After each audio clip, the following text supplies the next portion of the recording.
Friends, ഇതൊക്കെയെന്ന് വെച്ചാൽ എൻ്റെ ചെറുപ്പകാലത്ത് ഉപയോഗിച്ചുകൊണ്ടിരുന്നൊരു ചൂലുണ്ടാക്കുന്ന ഒരു സാധനമാണ്. ഇതിൻ്റെ പേര് കറക്റ്റ് എനിക്കറിയത്തില്ല. കണ്ടോ, നല്ല രസമാണ് ഇത് പച്ചയ്ക്ക് കാണുമ്പോൾ. ഇത് പറിച്ചുകൊണ്ട് പോയിട്ട് നമ്മളിങ്ങനെ ഉണക്കി കഴിയുമ്പം ഇതിൻ്റെ മുട്ടിൽ പിടിച്ച് ഇത് ഊരിയെടുക്കും. അങ്ങനെയാണ്. എന്നിട്ട് ഇത് ഉപയോഗിക്കും. ഇതിപ്പോൾ കുറച്ചായതുകൊണ്ട് നമ്മളിത് പറിച്ചുകൊണ്ട് പോകുന്നില്ല, കാരണം ആകെ 2 എണ്ണം അങ്ങനെ ഉള്ളൂ. പെട്ടെന്ന് കണ്ടപ്പോൾ ഒരു ക്യൂരിയോസിറ്റി.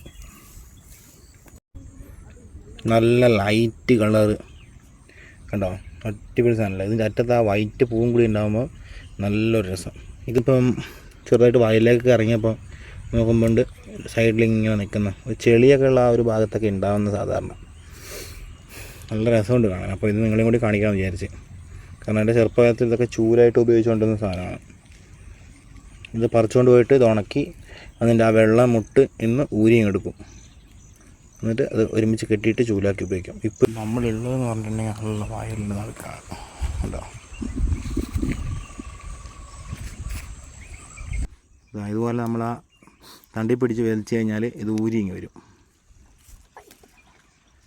എന്നിട്ട് നമ്മളിത് കൂട്ടി വെച്ച് കെട്ടിയിട്ട് ചൂലാക്കും. ഉണ്ടോ, പറിച്ച് കഴിഞ്ഞപ്പം ഇങ്ങനെ കിട്ടുക. ഈ തണ്ടിങ്ങനെ നമ്മൾ പിടിച്ച് വലിച്ചു കഴിഞ്ഞാൽ ഇത് ഊരി വരും. എന്നിട്ട് ഇതിൻ്റെ മുട്ട് വശമാണ് ഇതിൻ്റെ ടോപ്പ് വശം. ഈ അടിവശം വെച്ചിട്ടാണ് നമ്മൾ അടിച്ചു വരിക. ഇത് ഉണക്കണം. ഉണക്കിയതിന് ശേഷം കൂട്ടി കെട്ടിയിട്ട് സെറ്റാക്കുകയാണ് ചെയ്യുക. പക്ഷെ ഇതിപ്പോൾ കുറച്ചുള്ളതുകൊണ്ട് നമ്മൾ കൊണ്ടുപോകുന്നില്ല.